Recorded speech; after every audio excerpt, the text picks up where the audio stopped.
This shift drone, it's is a weird experience that I had compared to, if I want to compare it to Mambo, to Wingsland's S6, or if I want to go to compare this to Xiaomi Me Too, or if I want to compare this to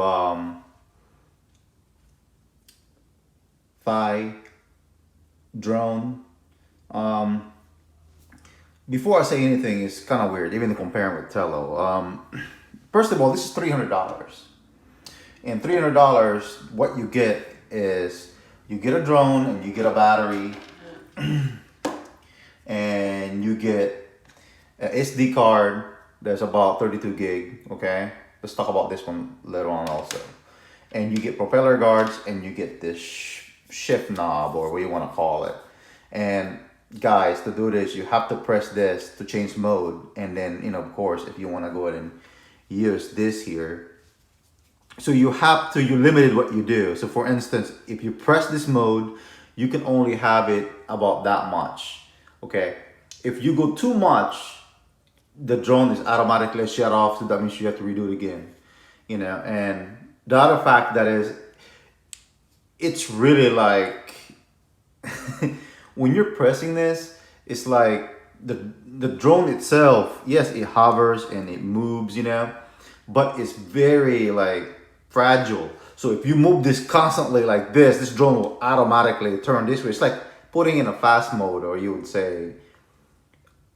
And then if you're trying to regain yourself, this drone start going this way really quick, and then you start freaking out, or you go like this really quick, and this drone just go all the way up.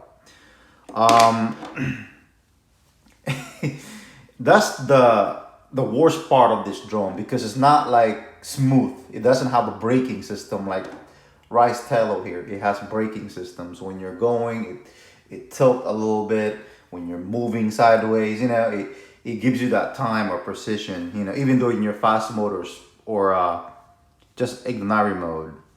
And the drawback is this here, they only come with one. So if you lose this, that's it. You will never fly this drone.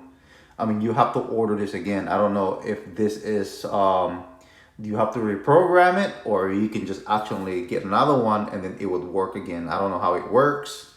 You would compare it from the controllers. You see my hand? I mean, my hand is not tiny. You know, even me having this, it's not comfortable. It's slippery.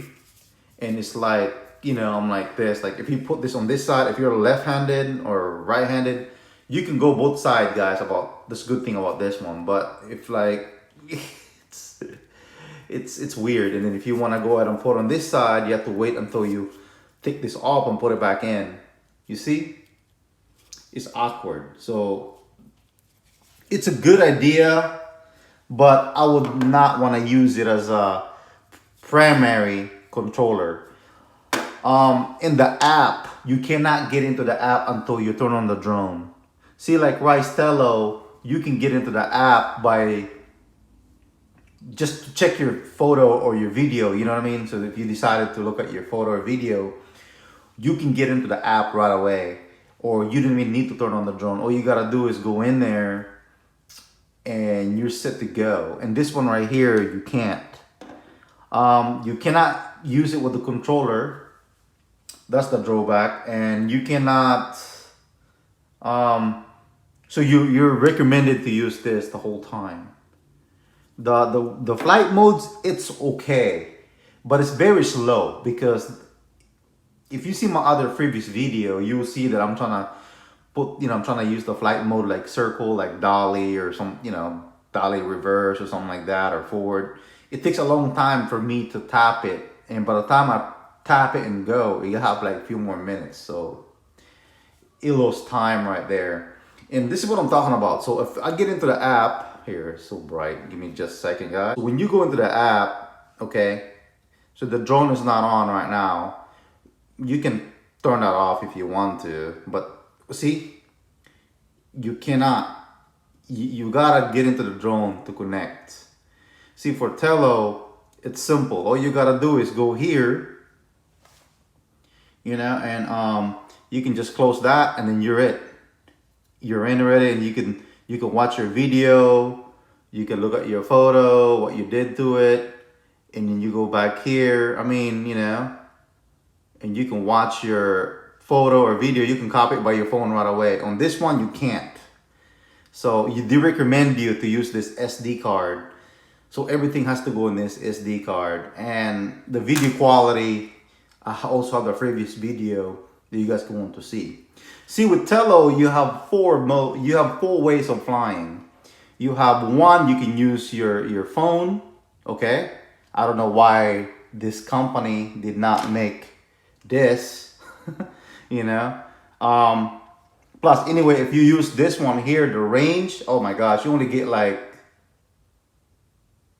I would say about 30 meters away. Distance. It's not far. And it's lagging. It's not precision controlling, okay? So even a smartphone is better of using. I mean, this one is more precision using than this guy here. They could add a motion sensor. See, for Tello, it has a motion sensor too. If there's an app that you can go that you can just, you know, you move it around with your phone, and then this drone, give me a second. This drone will go left, right, side, you know, whatever you want to do by just doing the motion sensing. I would say if you use the motion sensing on this one, I think the motion sensing has got a better controlling than using this shift here. It's like I said, it's not like for beginner. People are gonna freak out and it's gonna crash this drone right away. Another thing also, and you know, you should have more options. Not using this. That's what I'm complaining about. And with the Tello here, you can also use a controller. You know, you can also get another controller, or you can get you can go somewhere and you can get yourself another controller. But the range, I didn't even do a long range with this guy here because I already know this one right here cannot compare. You cannot compete this to Rise Tello. This one right here will go almost like 100 yards without using a Wi-Fi extender. This one right here, I try to go long range, but suddenly I couldn't. Once about 13 average in the wind, it's gonna give you about 9 to 10 minutes. It depends how you know. But this guy right here, I would say go about 9 minutes, and he wants to land. On the Tello, you got percentage. So if you decided if you want to go ahead and go a little bit lower, you can by just using the app. You know, you can go into the app and then you can just go over here. I want to go ahead and show it to you guys. Okay, you see the battery. You can put 10% or you can put 20%. So you got more. So you basically about 11 minutes when you actually land this. It depends on the condition of the wind. Okay. On this drone here, you have no option. You got nothing. I mean, there's really nothing on the app that's gonna give you to do that. And over here, the EV, this is the one that if you want to make it brighter, the camera, video, you can do that with the Tello. See this one here, you can't do that. It shoots 1080p, that's what it says, but it's like washed down 1080p. Because if you look at the SD card, it's like, what is this video? You know what I mean? It looks trash. You know what I mean? It's like recording your video from your phone. That's the quality you'll get on this guy here. And you don't have that. You don't have an option of, you know, make it like outside. If you want to make it daylight or something like that, you have the EV and you can make it brighter. This one right here, you can't do that. So you're stuck whatever you have. So you have to do that when you're doing your editing. And it's just, you know, that's about it. Here's my thought on the ShiFT drones and my experience. So if you want to go ahead and check it out, check out my previous videos on this drone. And I just want to say thank you for watching. Subscribe, like, and share.